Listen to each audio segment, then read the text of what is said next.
Hello everybody, welcome to विद्यालय class 9th and 10th। और आज हम लोग पढ़ने वाले हैं क्लास 9th का मोशन, जिसमें आज हम लोग उसका कंटिन्यू करने वाले हैं। एपिसोड नंबर 5 है ये।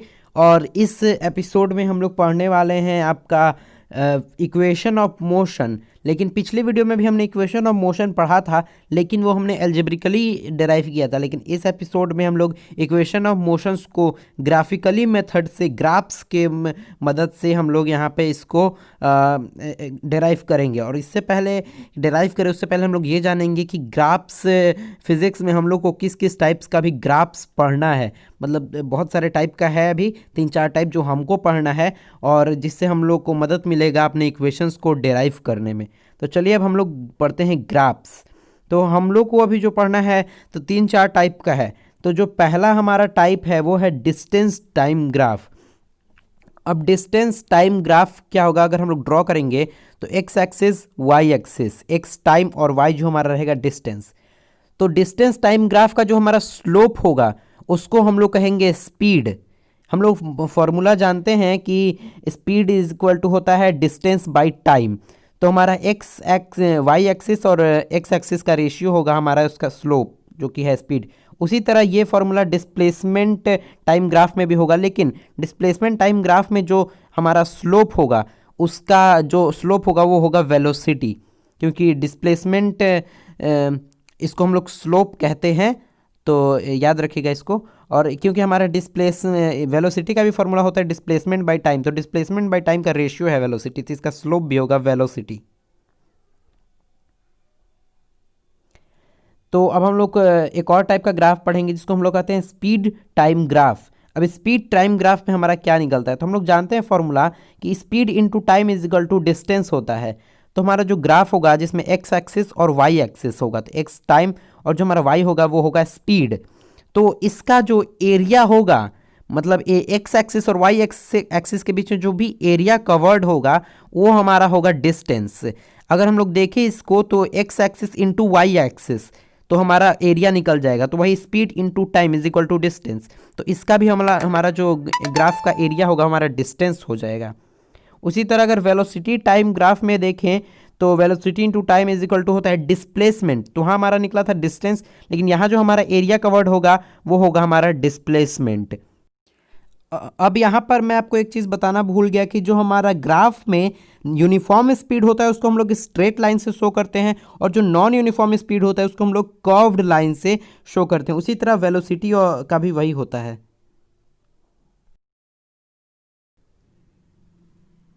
अब हम लोग पढ़ने वाले हैं कि इक्वेशंस को अब डेराइव कैसे करें। तो 3 इक्वेशन है, तीनों को हम लाइन बाय लाइन हम लोग डेराइव करने वाले हैं।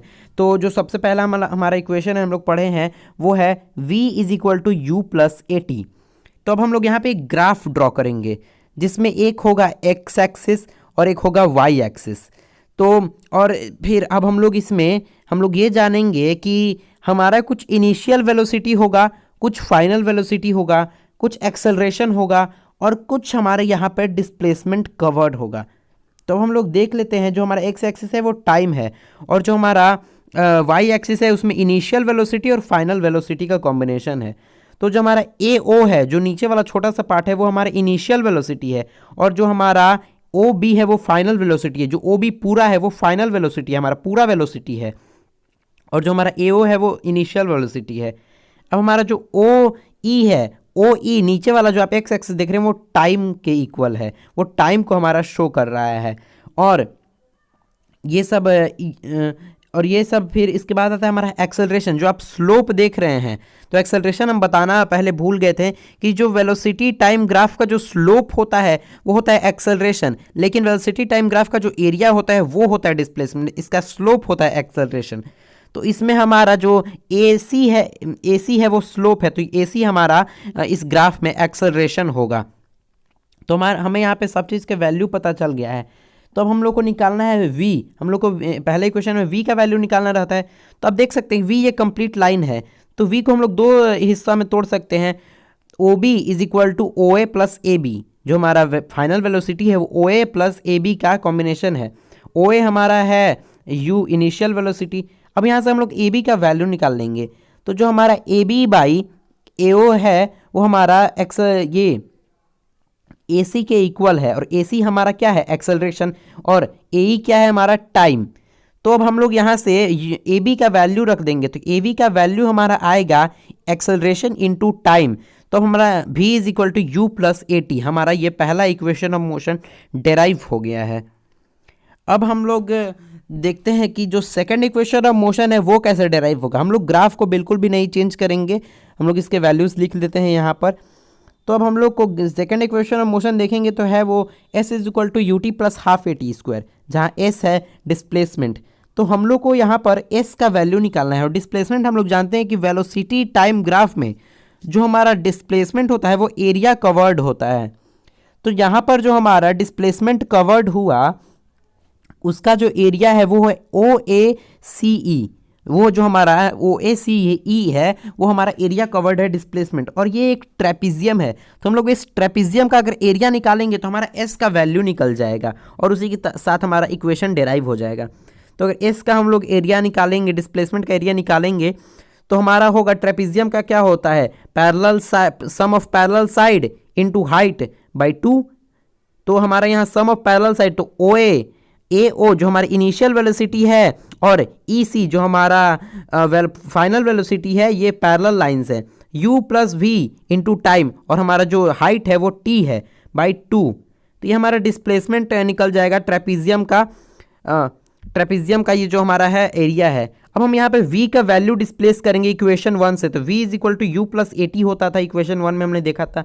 अब हम लोग इसको सॉल्व करेंगे, U को जोड़ देंगे तो 2U बन जाएगा, और T को मल्टीप्लाई कर देंगे दोनों से। तो हमारा जो अब इक्वेशन निकल के आता है वो आता है यहाँ पे हम लोग 2 कटा देंगे, और हमारा जो अब इक्वेशन निकल के आ रहा है वो आ रहा है UT plus half AT square, S is equal to UT plus half AT square by graphical representation.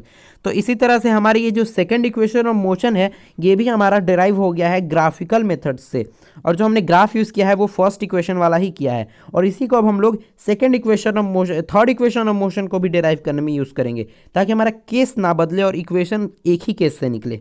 तो थर्ड इक्वेशन ऑफ मोशन है हमारा V square is equal to U square plus 2AS।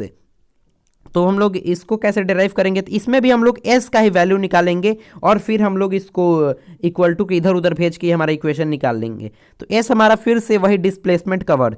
तो हम लोग जैसे सेकंड इक्वेशन ऑफ मोशन में trapezium का area निकाले थे, वैसे हम लोग यहाँ पर लिख देंगे, जो कि हमारा पैरेलल लाइंस का सम इनटू हाइट, जो हमारा टाइम है हाइट, बाय 2। हम लोग सबका वैल्यूज़ लिख देते हैं यहाँ पर U प्लस V, फिर OE टाइम एंड बाय 2। तब हम लोग यहाँ पे थर्ड इक्वेशन ऑफ मोशन में टाइम का डिस्प्लेस करेंगे वैल्यू, क्योंकि हमारा थर्ड इक्वेशन ऑफ मोशन में टाइम नहीं रहता है। तो हम लोग टाइम का value first equation of motion से डिस्प्लेस कर देंगे, जो हमारा है V minus U by A।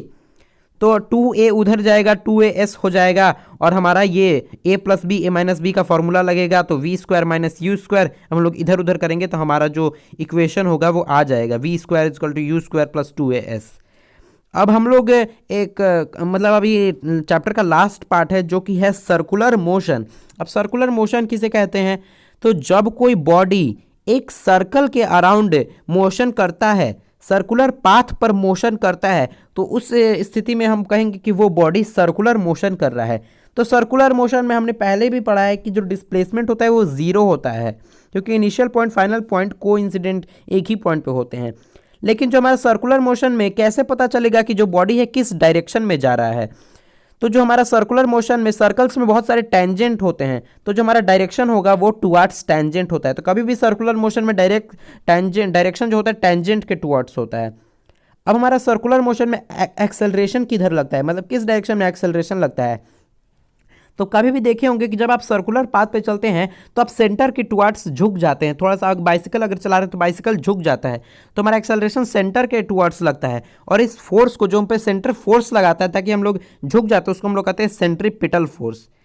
तो ये हमारा जो चैप्टर है यहीं पर समाप्त हो जा रहा है। इसके हमने सारे पॉइंट्स कवर कर लिए, सारा टॉपिक हमने अच्छे तरह से पढ़ लिया। मैंने आपको न्यूमेरिकल्स भी करवा दिए हैं, और आपको न्यूमेरिकल प्रैक्टिस करना होगा, तो उसके बाद आपका ये चैप्टर पूरी तरह से क्लियर हो जाएगा। एक नया चैप्टर स्टार्ट करेंगे अगले वीडियो में जिसका नाम है force and laws of motion.